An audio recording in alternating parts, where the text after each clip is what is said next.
Het iemand of u gevra, waar dien u die Here? Hy sê ons dien die Here in Spaderheen. Maar ons sal 'n oomblik gaan stil staan. En gedink, wat beteken dit? Wat beteken dit om die Here te dien? As ons in die Bybel gaan kyk, is daar soveel wette en regulasies oor hoe mense die Here moet dien, dat ons raak partykeer verstrik daarin. En is 'n gevaarlike plek om te wees. En die wette van die Ou Testament is volbring deur die dood en die opstanding van Jesus Christus. So kom ons gaan kyk na die Nuwe Testament. En ek wil hê jy moet saam met my Matteus 22 vers 36 gaan lees, waar die Fariseërs na Jesus toe gekom het en hulle wou hom 'n strikvraag vra oor die wette. Matteus 22 vers 36 tot 40. Meester, wat is die groot gebod in die wet? En Jesus antwoord hom: Jy moet die Here jou God lief hê met jou hele hart, met jou hele siel en met jou hele verstand. Dit is die eerste en die grootste gebod. En om aan te sluit by wat Hannes gesê het. En die tweede wat hiermee gelyk staan. Jy moet jou naaste lief hê soos jouself. Aan hierdie twee gebooie hang die hele wet en die profete. In die paar versies het Jesus vir ons 'n riglyn gegee oor hoe om hom te dien. Jy moet jou naaste lief hê soos jouself. Hoe moeilik is daai ene? Want ons kan dit partykeer vir mekaar baie moeilik maak om mekaar lief te hê. Paulus het aan Timoteus geskryf en gesê hy moet dat niemand sy jonkheid verag nie. Met die familiediens het Boe van die jeug met ons gepraat. En dit het so diep in my hart gepraat. En ek het regtig probeer om ag te gee daarop en om dit deel te maak van my alledaagse lewe, om dit deel te maak van myself. Hy het met ons gepraat dat ons moet mekaar intentioneel lief hê. Ons moet moeite doen om mekaar lief te hê. Om net 'n WhatsApp te stuur en vra, is jy okay? Ek het jou nie by die kerk gesien nie. Nou wil ek hê jy moet gou so oomblik kyk rondom u rond. Dis nou u geleentheid om rond te kyk. So kyk rondom u na die mense om u. U weet wie gewoonlik rondom u sit. Tannie waar staan se maatjies. Net vir hulle boodskap het en sê, ek het jou nie by die kerk gesien nie. Is alles okay? Armand, waar is jou familie? Om net te gaan hoor, is julle okay? Kom ons raak intentioneel met mekaar. Want Salomo het dit vir ons gesê in Prediker 4. Prediker 4 vers 9 en 10. 2 is beter as 1. Want hulle het 'n goeie beloning vir hulle moeitevolle arbeid. Want as hulle val, kan die een sy maat optel. Maar wie die een wat val sonder dat daar 'n tweede is om hom op te tel? Ons moet nie dat daar mense in ons gemeente is wat op die plek kom nie. Ons moet daar wees vir mekaar, moeite doen om mekaar op te tel. En die naweek is dit net, die vorige naweek met die mannekamp is dit net weer eens vir ons bevestig. Ons moet daar wees vir mekaar. En toe het Boe vir ons gevra, wat keer ons om liefde te ontvang? En dis 'n baie moeilike vraag om vir jouself te vra. En ek in my lewe moes ek dit vir myself gevra het. Want die mure om my het elke trans soos 'n kleuterskool laat lyk. Is dit die trotsheid van ons harte dat keer dat ons hulp aanvaar van ander mense? Want dan lyk ek swak. Maar die woord sê vir ons, God se krag word in ons swakheid volbring. 2 Korintiërs 12 vers 9 sê vir ons. En hy het vir my gesê, my genade is vir jou genoeg. Want my krag word in jou swakheid volbring. Baie liewer sal ek dus in my swakhede roem, sodat die krag van Christus in my kan woon. Is dit nie presies wat die Heilige Gees vanoggend vir ons gesê het nie? Die Gees van die Allerhoogste God woon binne in ons. Wanneer ons mekaar help en bystaan, is wanneer die krag van Christus in en deur ons werk. Of is dit wonder wat Heer dat ons liefde kan ontvang? Het ons so seer gekry deur mense om ons. Ons wil niemand meer hier binne toelaat nie. Jesus Christus is die enigste een wat vir ons genesing in ons hart kan gee. Ons moet nie daai wonde en daai seer na hom toe vat. Die Here het vanoggend vir ons gesê, gaan soek vir jou 'n betroubare getuie. En die woord sê vir ons, bely julle swakhede en julle misdade. Maar ons kan ons wonde ook na die Here toe vat. Want Jesus Christus is ons geneesheer. Kom ons maak ons harte oop vir mekaar, met liefde, geduld en lankmoedigheid. Nou lankmoedigheid is die moeilike een. Want lankmoedigheid beteken, ons gee nie moed op mekaar nie. Ek het iemand in my lewe, met wie ek al baie keer moed opgegee het.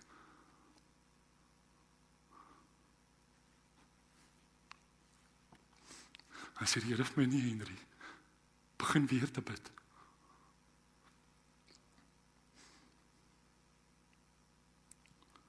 En as ons iemand seer gemaak het, dit wat ons gesê het, dit wat ons gedoen het, of dalk nie gedoen het nie, kom ons gaan maak reg.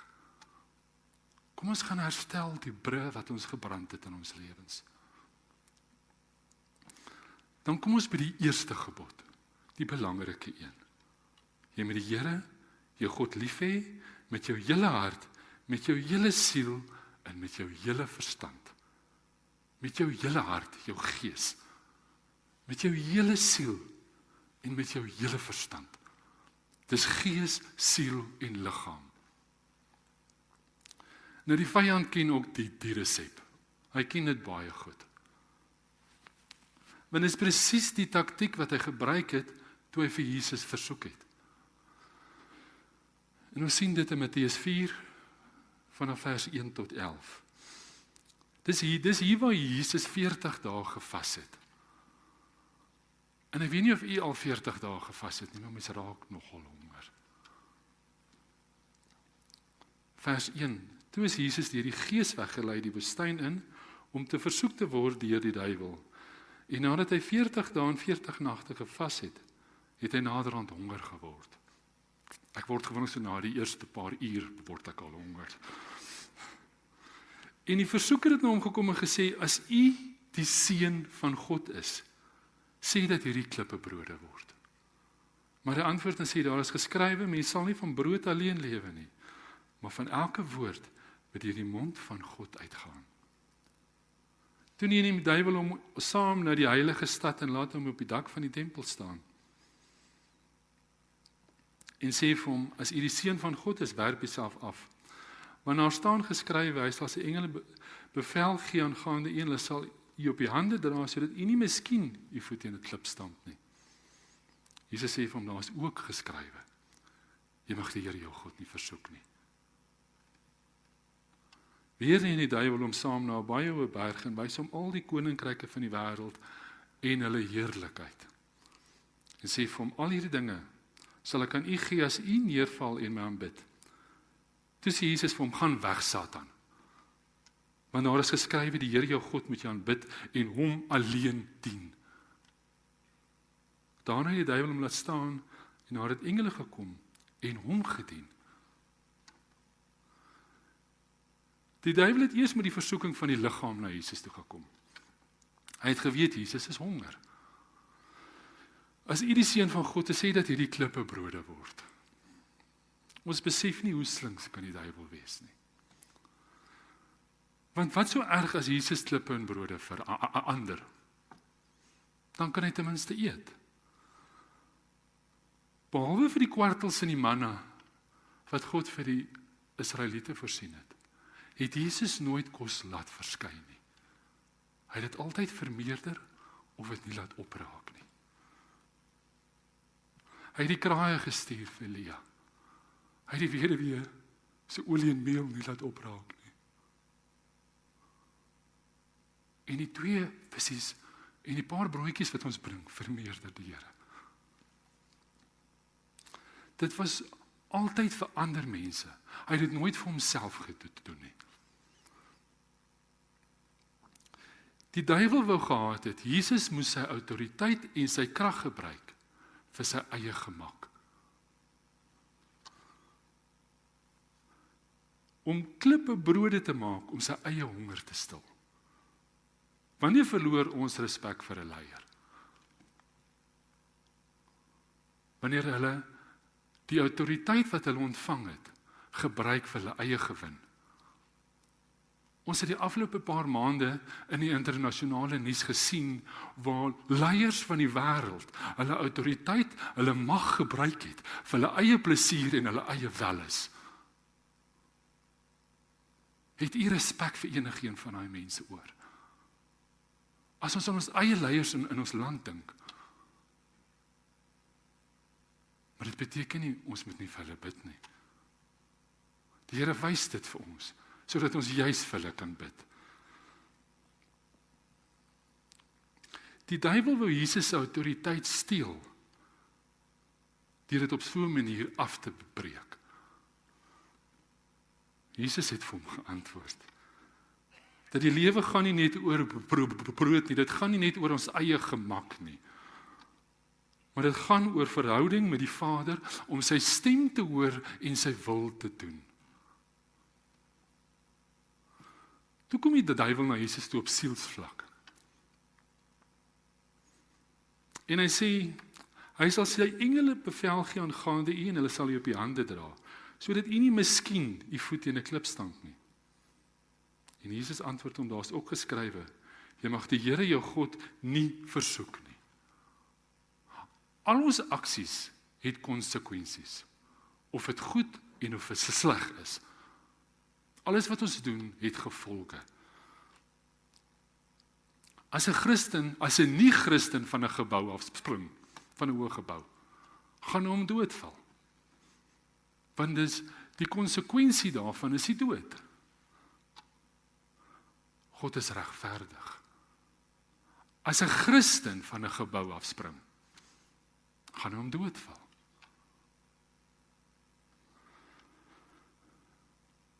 Jy mag die Here jou God nie versoek nie. Maar as die vyand jou lewe probeer afsny voor die tyd, en die Here weet, dis nie jou tyd nie, tree hy baie keer in. Ek het nou net gelees van 'n babietjie van 'n jaar en 3 maande oud, wat van 'n 15 verdieping gebou afgeval het. Hy het in bosse aan die onderkant geval, en hy leef 15 verdiepings hoog. Ek kan nie dink, wat so 'n amazing roeping is nie op daai kind se lewe nie. Ek seker die Here het hom nodig.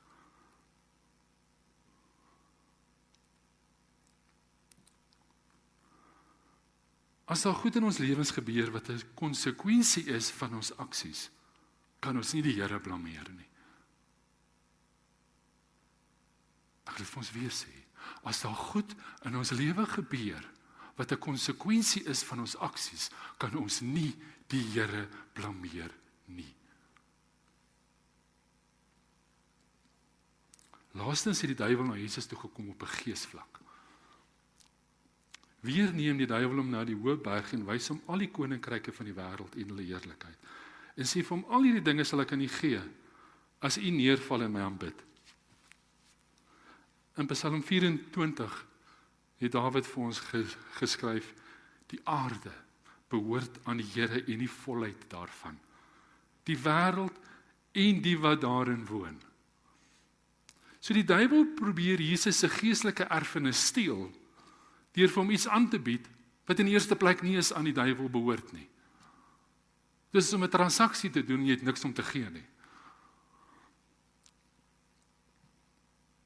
En dit is presies wat die duiwel met elkeen van ons ook daagliks doen. Hy kom met leuns van 'n beter lewe, van rykdom, plesier in ruil vir ons geestelike erfenis. Gaan weg, Satan, want daar is geskrywe, die Here jou God moet jy aanbid en hom alleen dien. Dit was Jesus se antwoord. En Jesus het ons weer teruggebring na die eerste gebod toe. Ons moet die Here ons God lief hê, hom dien met ons hele hart, met ons hele siel en met ons hele verstand. Ons moet die Here dien met alles wat ons het. En om te dien beteken om diensbaar te wees. Vir mekaar en vir die Here. Vir mekaar deur mekaar se laste te dra. Want daardeur vervul ons die wet van God. Vir die Here met ons liggame. Ons bid elke keer voor ons eet. En sê Here, kyk asseblief na die mense wat nie kos het nie, voorsien asseblief vir hulle. Nou wil ek vir u vra, word daai gebed van u beantwoord? Wie is die Here se hande en voete? Is ons. Die Here vermeerder net dit wat ons gee. Wanneer laas het u vir iemand kos gegee wat nie kos het nie? Daar's min dinge in die lewe wat jy laat voel, jy maak 'n verskil, as om by 'n sopkombuis te gaan staan en kos uit te deel vir mense wat dit werklik nodig het. Dit laat jou voel, daai roeping wat die Here op jou lewe het, ek lewe dit nou uit, want hier is ek Jesus se hande en voete. Partykeer moet ons iets doen om dit wat ons bid te laat gebeur. En om die Here met ons siel te dien. Die boodskap wat die Here die afgelope tyd vir ons sê, is dat ons moet intentioneel wees met hom en met mekaar. Ons moet moeite doen om tyd te maak om sy woord te lees en om met hom tyd te spandeer. Ons moet moeite doen om gefokus te bly op die Here. En dis wat Paulus het dit vir ons in Galasiërs 2 het dit vir ons daar neergeskryf. Nou Petrus was iemand wat die Here, na die Here se opstanding was hy gefokus op die Here. En deur sy getuienis het daar hoeveel mense tot bekering gekom. En toe skryf Paulus vir ons die stuk in Galasiërs 2, vers 11 tot 13. Maar toe Petrus in Antiochia gekom het, het ek hom openlik teëgestaan omdat hy veroordeeld gestaan het. Want voordat sommige van Jakobus afgekom het, was hy gewoond om saam met die heidene te eet. Maar na hulle koms het hy hom teruggetrek en hom eenkant gehou uit vrees vir die wat uit die besnydenis is. En saam met hom ook die ander Jode gevyns, sodat selfs Barnabas hom laat meevoer het deur hulle gevyns. Nou ek dink Paulus was diep nikkerig met Petrus gewees. Hy kon nie glo dat selfs Barnabas, wat saam met hom geloop het en die evangelie uitgedra het, deur hulle gevyns meegevoer is. Want wat het hier gebeur? Petrus hulle het saam met die heidene geëet. Want die Here sê vir ons, ons moet sy evangelie gaan uitdra. En dit beteken nie, ons is by die kerk en vertel dit vir mekaar nie. Ons gaan na die heidene toe, en ons gaan vertel dit vir hulle. En hoe spandeer jy tyd saam met iemand? Deur saam met hulle te eet, deur saam met hulle tyd te spandeer, deur te leer, wat is hulle tradisies, en om vir hulle te sê, maar daar's 'n beter manier. Daar's Jesus Christus. En wat het Petrus hier gedoen? Toe daar nog kerkmense kom toe, nou eet ek nie meer saam met die heidene nie, maar net te dink hulle, ek is een van hulle. Is ons partykeer so gevyns? Petrus se fokus het van die Here afgeskuif na mense toe. Dit wat die Here van hom verwag het om te doen, het hy nie gedoen nie. Om die waarheid te verkondig en om die waarheid te leef. As ons fokus van die Here afhaal, het dit nie net 'n invloed op onsself nie. Dit het 'n invloed op die mense om ons. Dit het 'n invloed op die gemeente om ons. Toe Jesus sy disippels se voete gewas het hy vir hulle die woorde gesê in Johannes 14, vers 1 tot 3. Laat julle harte nie ontsteld word nie. Glo in God, glo ook in my. In die huis van my Vader is daar baie wonings.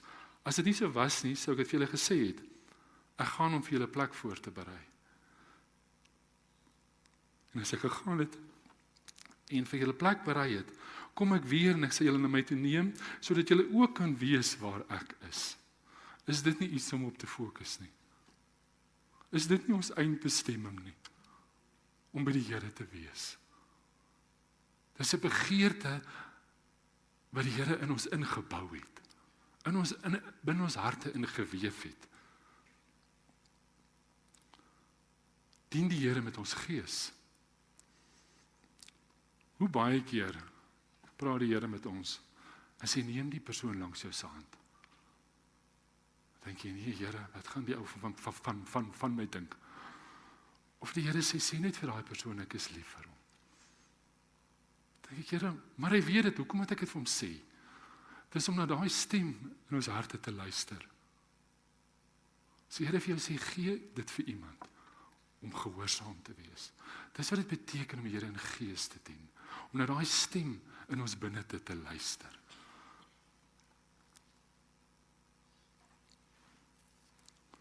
As ons gees in lyn is met die gees van God, sal ons weet wanneer dit die Here is wat ons harte praat, en wanneer is dit ons eie gedagtes. Hoe meer ons bid en intentioneel bid, fokus op dit wat ons bid, hoe dieper kom ons in die gees in, en hoe dieper kom ons in die wil van die Here in. Maar ek het al baie gehoor, en ek was al self op so 'n plek, waar mense sê, maar ek hoor nie die stem van die Here nie. Dan moet ons stil raak. Die gees van die Here is in ons. Die gees van die allerhoogste God, wat hemel en aarde geskaap het, is in ons. Hoe meer ons op die Here fokus, hoe duideliker sal sy stem in ons harte word. Kom ons raak intentioneel met mekaar. Kom ons wees lief vir mekaar. En ons raak intentioneel met God, wat dit is, wat hy wil hê, ons moet vir hom wees. Mag die Here elkeen van ons seën met sy liefde en lankmoedigheid. Amen.